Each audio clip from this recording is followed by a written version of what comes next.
بسم اللہ الرحمن الرحیم نحمدہ ونصلی علی رسولہ الکریم اما بعد ایاک نعبد و ایاک نستعین۔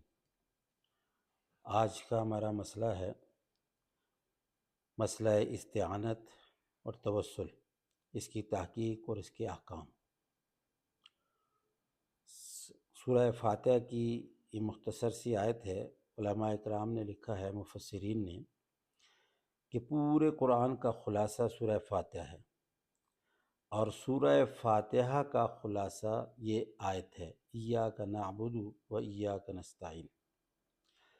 اس کے دو جز ہیں۔ ایک پہلا جز ہے ایاک نعبد، ہم تیری ہی عبادت کرتے ہیں۔ گویا کہ اس میں اللہ تعالیٰ کی عبادت یعنی شرک اور کفر کا انکار ہے، اللہ تعالیٰ کے ساتھ کسی کو شریک ٹھہرانے کا انکار ہے۔ گویا اللہ تعالیٰ کی قدرت کاملہ پر یقین، اللہ تعالیٰ کے معبود پر حق ہونے کا یقین، یہ پہلا جز ہے۔ اور دوسرا وَإِيَّاكَ نَسْتَعِينُ، ہم تیری ہی مدد تجھ سے طلب کرتے ہیں۔ مطلب کیا ہے کہ یعنی تیرے سامنے ہم محتاج ہیں، ہم خود بے اختیار ہیں، ہمارے پاس کچھ بھی نہیں، ہم ہر حال میں اللہ رب العزت کے محتاج ہیں، یعنی اپنی قوت اور طاقت کا انکار۔ پہلے حصے میں اللہ کے ساتھ کسی کو شریک ٹھہرانے کا انکار، اور دوسرے حصے میں اپنی قوت اور طاقت کا انکار۔ گویا اس کو اگر مثبت انداز سے کہیں تو یوں کہہ سکتے ہیں کہ اللہ رب العزت کی قوت اور طاقت پر پورا بھروسہ اور یقین، اور اپنی عاجزی اور انکساری کا یقین۔ اب اس میں جو مسئلہ بیان ہے وہ خاص طور پر جو سمجھنے کی بات ہے، ایاک نعبد، اس میں اللہ رب العزت کی عبادت کا اقرار۔ یہ مسئلہ یہ ہے کہ اللہ تعالیٰ کے ساتھ کسی قسم کا بھی کوئی بھی شریک ٹھہرانا یہ حرام ہے۔ اللہ تعالیٰ کے ساتھ عبادت میں کسی کو بھی کسی طرح کا بھی شریک ٹھہرانا یہ حرام ہے۔ دوسرا مسئلہ وَإِيَّاكَ نَسْتَعِينُ، استعانت کا ہے۔ یہ اللہ کے سوا کسی اور سے کسی قسم کی کوئی بھی استعانت یا مدد طلب کرنا، یہ بھی اس درجے میں حرام ہے جس درجے میں اللہ کے ساتھ عبادت میں شریک ٹھہرانا حرام۔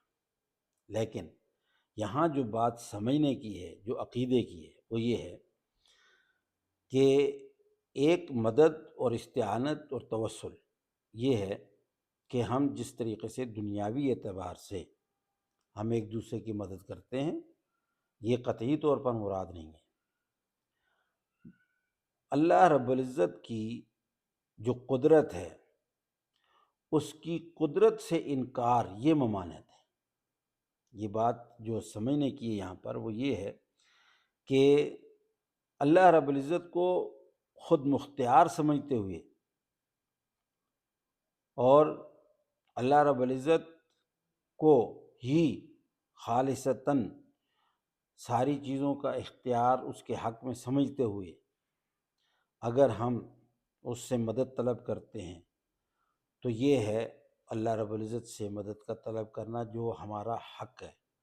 ہاں، اب اسی کے برعکس اب دوسری طرف ہم کسی سے مدد طلب کر رہے ہیں، اس کے جو اللہ رب العزت کے اختیارات ہیں وہ اختیارات اس میں کسی مخلوق میں سمجھتے ہوئے، مثلا اگر کوئی نبی ہے یا ولی ہے یا کوئی بھی ہے، اگر ہم اس کے اندر وہ اختیارات سمجھ رہے ہیں، ہمارا یہ عقیدہ اگر ہے کہ جس طرح سے اللہ رب العزت کے اختیارات ہیں وہی اس میں اختیار ہے، ولی ہے یا کوئی نبی ہے، یہ ہے جی حرام، یہ ہے ناجائز، یہ ہے شرک۔ اللہ رب العزت کے اختیارات کسی میں بھی نہیں ہیں، اللہ کے اختیارات اس کے پاس ہیں۔ اللہ کی ذات اور صفات میں اس کے ساتھ کوئی بھی شریک نہیں ہے، اس کے ساتھ کسی کو شریک ماننا یہی تو شرک ہے۔ اب یہاں یہ بات سمجھنے کی ہے کہ مشرکین مکہ جو تھے 11ویں پارے میں ہے کہ ان سے بھی جب پوچھا گیا کہ آسمانوں سے بارش کون برساتا ہے، تمہیں اولاد کون دیتا ہے، تو وہ بھی کہتے تھے کہ اللہ ہی دیتے۔ یہ بات تو ثابت شدہ ہے کہ جو مشرکین ہیں وہ بھی یہ عقیدہ رکھتے ہیں کہ اللہ ہی سب کچھ کرتا ہے، لیکن اس کے ساتھ ساتھ ان کا جو غلط عقیدہ ہے وہ یہ ہے کہ جی اللہ رب العزت نے ان کو بھی اختیار، یعنی کہ وہ بتوں کے بارے میں کہتے تھے کہ بتوں کو بھی اللہ نے اختیار دے رکھا ہے۔ اور یہی اگر کوئی مسلمان بھی عقیدہ رکھے کہ جی کرتا تو اللہ ہی ہے، لیکن اللہ نے اختیار دے رکھا ہے فلاں نبی کو یا فلاں ولی کو یا فلاں صحابی کو یا فلاں بزرگ کو یا فلاں اولیاء کو، ولی کامل کو، تو یہ ہے جی شرک۔ اللہ نے اپنے اختیارات اپنے پاس رکھے ہوئے ہیں، کسی کو نہیں دیے ہیں۔ آج جو سب سے بڑا مغالطہ لگا ہوا ہے امت میں وہ اس بات کا لگا ہوا ہے، یہ سمجھ لیا ہے کہ جی اللہ نے اپنے اختیارات تقسیم کر رکھے ہیں۔ نعوذ باللہ، اللہ نے اپنے کوئی اختیارات کسی کو بھی نہیں دیے، اللہ نے اپنے اختیارات کہیں تقسیم نہیں کیے ہوئے۔ یہ عقیدہ رکھنا اور اس عقیدے کے ساتھ کسی کو وسیلہ بنانا یا کسی سے دعا مانگنا یا کسی سے مدد مانگنا یہ حرام ہے، بس اتنا سا فرق ہے۔ اس عقیدے کے ساتھ بات سمجھیے گا، اس عقیدے کے ساتھ کسی سے بھی مدد مانگنا کہ جی اللہ نے ہی ان کو اختیار دے رکھا ہے، ہم اس لیے ان سے مدد مانگ رہے ہیں، اولاد مانگ رہے ہیں، عزت مانگ رہے ہیں، دولت مانگ رہے ہیں، رتبہ مانگ رہے ہیں، کچھ بھی مانگ رہے ہیں۔ دیکھیں، یاد رکھیے کہ دعا عبادت ہے، اور عبادت میں اللہ کے ساتھ کسی کو بھی شریک ٹھہرانا یہ شرک ہے، حرام ہے۔ تو مدد مانگنا وہ صرف اور صرف اس نظریے کے ساتھ کہ اللہ رب العزت ہی کرتے ہیں اور اللہ نے کسی کو کوئی اختیار نہیں دے رکھا ہے، پھر یہ جائز ہے، یہ حلال ہے۔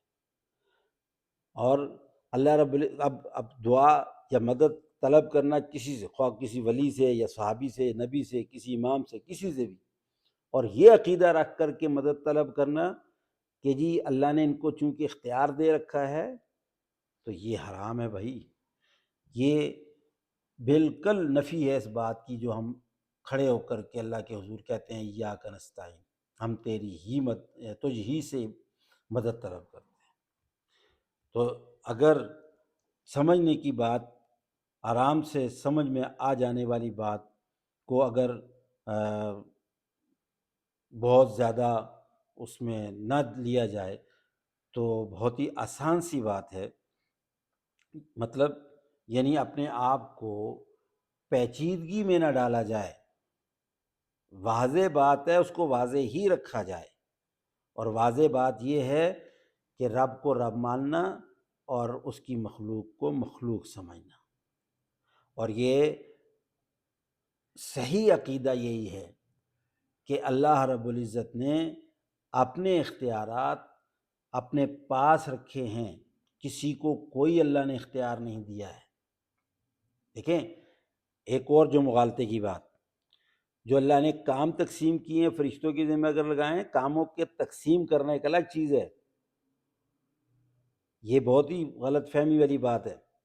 اب مثال کے طور پر اگر کسی فرشتے کے ذمہ کام لگایا کہ جی آپ نے روح قبض کرنی ہے، تو اب وہ اس کا مالک نہیں بن گیا، وہ تو حکم الہی ہے۔ بارش برسانے کے لیے فرشتے مقرر کیے ہیں تو وہ اللہ نے اختیار نہیں دیا ہے، بلکہ اللہ رب العزت نے ان کو حکم دیا ہوا ہے، کرتی ذات اللہ کی ہے۔ یہ بھی مغالطہ ہے۔ اسی طرح سے انبیاء کے ہاتھوں پر معجزات کا ہونا، اس میں اصل تو اللہ کا حکم ہے۔ اسی طرح سے کرامات کا اولیاء کے ہاتھوں پر ظاہر ہونا اصل تو اللہ کی ذات کا ہے، حکم الہی ہے، حکم ربی ہے، اس میں کسی نبی یا کسی ولی کا اختیار نہیں ہے۔ اب جیسے قرآن پاک میں ہے کہ اللہ تعالیٰ فرماتے ہیں وَمَا رَمَيْتَ إِذْ رَمَيْتَ وَلَكِنَّ اللَّهَ رَمَى۔ اب ایک مٹھی جو ہے وہ اللہ کے نبی یوں پھینک رہے ہیں اور پورے لشکر کی آنکھوں میں چلی جاتی ہے، تو اب وہ پھینکا نبی نے، یہ ایک معجزہ ہے، لیکن کیا کس نے؟ اللہ تعالیٰ خود کہتے ہیں کہ وہ اللہ نے مارا۔ اللہ نے پھینکا، تو اصل اختیار اللہ کے پاس ہے، اصل کرنے والی ذات اللہ کی ہے۔ ہاں، اللہ رب العزت جو ہے وہ کسی کے ہاتھوں پہ، کسی نبی کے ہاتھ پہ اگر کوئی معجزہ ظاہر کیا ہے تو اس میں یہ نہیں کہ وہ نبی مختار کل ہو گئے، نہیں، کسی بھی نبی کو مختار کو، یعنی جو اللہ کی صفات ہیں ان صفات میں شریک ٹھہرانا یہ شرک ہے بھائی۔